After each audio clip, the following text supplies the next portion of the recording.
Hello everyone, welcome to our YouTube channel Navi with study and fun. आज हम बनाने जा रहे हैं सामान्य विज्ञान से संबंधित दैनिक पाठ योजना, जिसकी इकाई हमारी रसायन विज्ञान रहेगी। समयावधि हमारी 30 से 35 मिनट की रहेगी और प्रकरण हमारा आज का होगा प्लास्टिक, यानी प्लास्टिक के बारे में आज हम अध्ययन करने वाले हैं। चलिए शुरू करते हैं दैनिक पाठ योजना। सर्वप्रथम विशिष्ट उद्देश्य के अंतर्गत ज्ञान में हम देखते हैं विद्यार्थी प्लास्टिक से संबंधित तथ्यों का प्रत्यय स्मरण कर सकेंगे। सेकंड है विद्यार्थी प्लास्टिक से संबंधित तथ्यों का प्रत्याभिज्ञान प्राप्त कर सकेंगे। सेकंड है अवबोध। अवबोध के अंतर्गत विद्यार्थी प्लास्टिक के उदाहरण बता सकेंगे। सेकंड है विद्यार्थी प्लास्टिक का महत्व बता सकेंगे। थर्ड है ज्ञानोपयोग, और ज्ञानोपयोग में आता है विद्यार्थी प्लास्टिक का दैनिक जीवन में उपयोग बता सकेंगे। सेकंड है विद्यार्थी प्लास्टिक के प्रकार बता सकेंगे। फोर्थ आता है कौशल। कौशल के अंतर्गत विद्यार्थी प्लास्टिक से संबंधित विषय वस्तु को रेखाचित्र के माध्यम से बता सकेंगे। सेकंड है विद्यार्थी प्लास्टिक का चित्र बनाकर बता सकेंगे, उसके बारे में समझा सकेंगे। नेक्स्ट है अभिरुचि। अभिरुचि के अंतर्गत विद्यार्थी प्लास्टिक से संबंधित अन्य पुस्तकें पढ़ने में रुचि ले सकेंगे। सेकंड है विद्यार्थी प्लास्टिक से संबंधित अधिक जानकारी प्राप्त करने में रुचि ले सकेंगे। सेकंड हो गया कंप्लीट। थर्ड है सिक्स्थ है अपना अभिवृत्ति। अभिवृत्ति के अंतर्गत विद्यार्थी प्लास्टिक के प्रति वैज्ञानिक दृष्टिकोण रख सकेंगे। सेकंड है विद्यार्थी अपने विषय से संबंधित कार्यों को अन्य पुस्तकों में खोज सकेंगे। चलिए देखते हैं इसकी शिक्षण सहायक सामग्री, जिसमें सामान्य जो सामग्री होती है वह है चौक, डस्टर, लपेट फलक, संकेतक इत्यादि। विशिष्ट सहायक सामग्री में देखते हैं हम प्लास्टिक को प्रदर्शित करता हुआ चार्ट या मॉडल। शिक्षण विधि है हमारी प्रदर्शन युक्त व्याख्यान विधि, और शिक्षण प्रविधि है प्रश्नोत्तरी विधि। पूर्व ज्ञान में लिखते हैं हम विद्यार्थी प्लास्टिक से संबंधित सामान्य जानकारी रखते हैं। चलिए देखते हैं इसके प्रस्तावना प्रश्नों को। 2 कॉलम बनाए गए हैं। फर्स्ट में है छात्राध्यापक क्रिया, सेकंड में है विद्यार्थी क्रिया। छात्राध्यापक क्रिया के अंतर्गत हम पहला प्रश्न देखते हैं। हम किस ग्रह पर निवास करते हैं? विद्यार्थी क्रिया में आएगा पृथ्वी के ऊपर। सेकंड प्रश्न है पृथ्वी पर सबसे बुद्धिमान प्राणी कौन सा है? विद्यार्थी क्रिया में आएगा मनुष्य। थर्ड क्वेश्चन है मनुष्य द्वारा दैनिक जीवन में उपयोग की जाने वाली वस्तुएं कौन कौन सी है? विद्यार्थी क्रिया में आएगा बाल्टी, कुर्सी, पेन, कंघा, टब इत्यादि जो भी यूज करते हैं। फोर्थ क्वेश्चन है बाल्टी, कुर्सी, पेन आदि किसके द्वारा बनते हैं? विद्यार्थी क्रिया में आएगा प्लास्टिक के द्वारा बनते हैं। फिफ्थ है प्लास्टिक के बारे में आप क्या जानते हैं? विद्यार्थी क्रिया में आएगा आंशिक उत्तर अथवा निरुत्तर। चलिए देखते हैं इसके उद्देश्य कथन को। उद्देश्य कथन में प्रिय विद्यार्थियों, आज हम प्लास्टिक के बारे में विस्तार पूर्वक अध्ययन करेंगे। शिक्षण बिंदु देखते हैं इसके। प्रत्येक पाठ योजना में 3 शिक्षण बिंदु होते हैं, जिसमें से फर्स्ट है अपना प्लास्टिक की परिभाषा, सेकंड है प्लास्टिक के प्रकार, और थर्ड है प्लास्टिक की विशेषताएं। चलिए देखते हैं इसके प्रस्तुतिकरण को। प्रस्तुतिकरण में 4 कॉलम बनाए जाते हैं। पहला है शिक्षण बिंदु, दूसरा है छात्राध्यापक या छात्राध्यापिका क्रिया। थर्ड है विद्यार्थी क्रिया और फोर्थ है श्यामपट्ट सार। फर्स्ट शिक्षण बिंदु है अपना प्लास्टिक की परिभाषा। इसके विकासात्मक प्रश्नों को देखते हैं। मनुष्य द्वारा प्रतिदिन काम में ली जाने वाली वस्तुओं के नाम बताइए। विद्यार्थी क्रिया में आएगा बाल्टी, कुर्सी, पेन आदि। सेकंड है बाल्टी, कुर्सी आदि किसकी बनी होती है? विद्यार्थी क्रिया में आएगा प्लास्टिक की। थर्ड है प्लास्टिक के बारे में आप क्या जानते हैं? विद्यार्थी क्रिया में आएगा आंशिक उत्तर अथवा निरुत्तर। चलिए देखते हैं इसके छात्राध्यापक कथन को। संश्लेषित रेशे की तरह प्लास्टिक भी एक बहुलक है। सभी प्लास्टिकों में इकाइयों की व्यवस्था एक ही प्रकार की नहीं होती। कुछ में यह रेखीय होती है तो अन्य में यह तिर्यकबद्ध या फोयबद्ध होती है।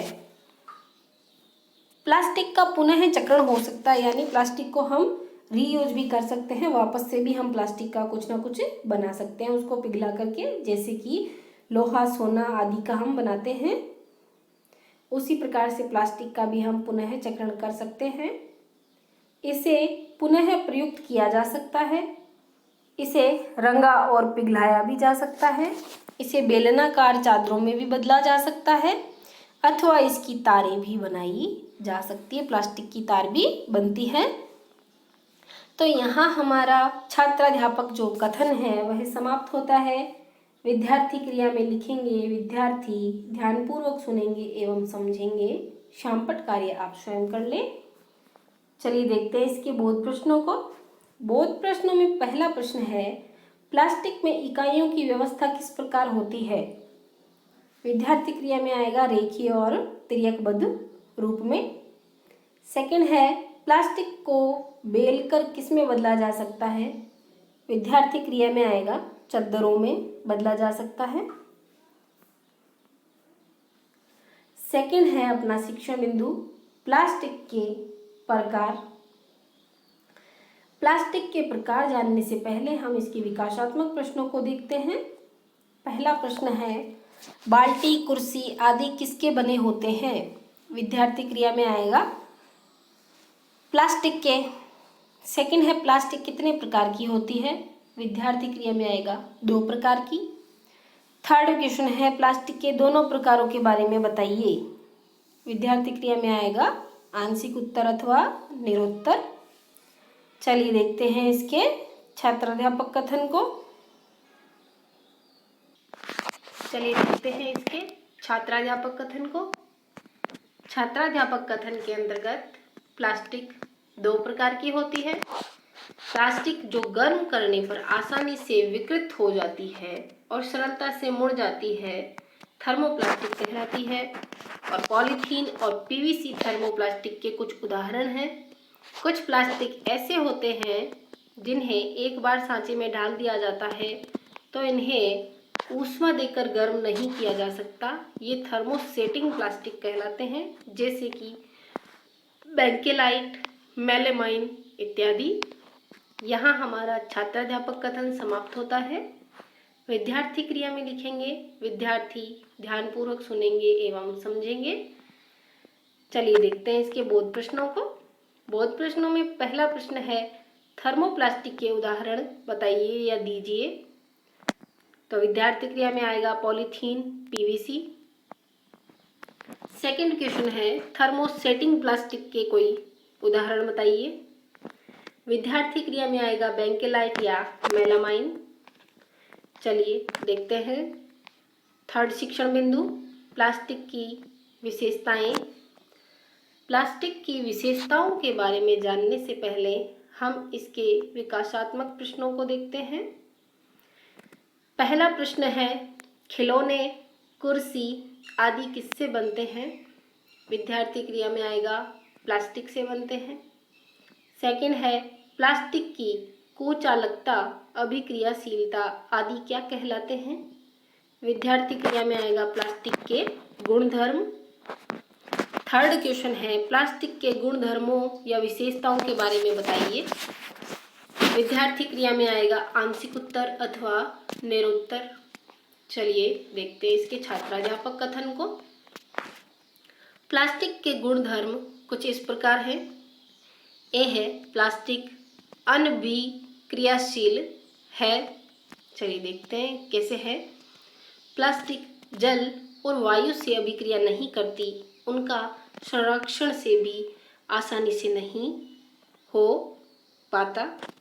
सेकंड है प्लास्टिक कुचालक है। प्लास्टिक ऊष्मा और विद्युत की कुचालक है, इसलिए बिजली के तार प्लास्टिक से ढके रहते हैं और खाना बनाने वाले पात्रों के हत्थे इसके ही बने होते हैं। समझ में आया? चलिए विद्यार्थी क्रिया में आएगा विद्यार्थी ध्यानपूर्वक सुनेंगे एवं समझेंगे। शामपट कार्य आप स्वयं कर लें। चलिए इसके बोध प्रश्नों को देखते हैं।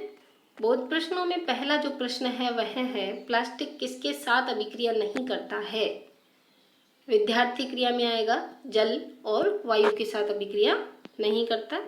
सेकंड है प्लास्टिक किसकी कुचालक होती है। विद्यार्थी क्रिया में आएगा विद्युत और ऊष्मा की कुचालक होती है, यानी विद्युत का कोई प्रभाव नहीं पड़ता प्लास्टिक के ऊपर। जैसे पेंसिल होती है, पेंसिल के आगे ग्रेफाइट लगा होता है, जो जब हम पेंसिल को छीलते हैं, जब हम उसे केवल और केवल उसे ही हम जब होल्डर में डालते हैं तो उसमें करंट आता है, लेकिन उसके ऊपर लकड़ी लगी होती है इसलिए उसमें करंट अपना नहीं आता। उसी प्रकार से प्लास्टिक भी है। जैसे कि हम गैस के ऊपर जो बर्तन रखते हैं वहाँ जो हत्थे होते हैं, जो पकड़ने का होता है हमारा, वो प्लास्टिक का होता है। क्यों? क्योंकि वो जल्दी से गर्म नहीं होती और हमें उसका ताप नहीं लगता। सेम यही है प्लास्टिक में भी। चलिए देखते हैं इसके पुनरावर्ती प्रश्नों को। पुनरावर्ती प्रश्नों में पहला प्रश्न है थर्मोसेटिंग प्लास्टिक किसे कहते हैं। सेकंड है थर्मोप्लास्टिक किसे कहते हैं। थर्ड है प्लास्टिक के गुणधर्म बताइए या विशेषता बताइए। फोर्थ क्वेश्चन है प्लास्टिक क्या है। नेक्स्ट है अपने मूल्यांकन प्रश्न। मूल्यांकन प्रश्नों में अपन वस्तुनिष्ठ प्रश्न देखते हैं। पहले वस्तुनिष्ठ प्रश्न में थर्मोप्लास्टिक का उदाहरण बताइए, यह है क्या है। ए है बेकेलाइट, बी है पॉलीथीन, सी है मेलामाइन और डी है कपास। नेक्स्ट है रिक्त स्थान पूर्ति प्रश्न। प्लास्टिक विद्युत एवं ऊष्मा की डॉट डॉट डॉट होती है, कुचालक या सुचालक। तो यहाँ पे जो सही आंसर होगा वहाँ आप ये सेट कर दें। नेक्स्ट है अति लघुत्रात्मक प्रश्न। थर्मोसेटिंग प्लास्टिक के उदाहरण दीजिए। नेक्स्ट है लघुत्रात्मक प्रश्न। प्लास्टिक के गुणधर्म बताइए। नेक्स्ट है निबंधात्मक प्रश्न। प्लास्टिक के प्रकारों एवं गुणधर्मों का विस्तार से वर्णन कीजिए। तो दोस्तों हमारा प्लास्टिक के ऊपर जो दैनिक पाठ योजना थी वह समाप्त हो चुकी है। तो कैसा लगा आपको वीडियो, देख करके कमेंट बॉक्स में ज़रूर बताएं और वीडियो को अंत तक ज़रूर देखें। चैनल पे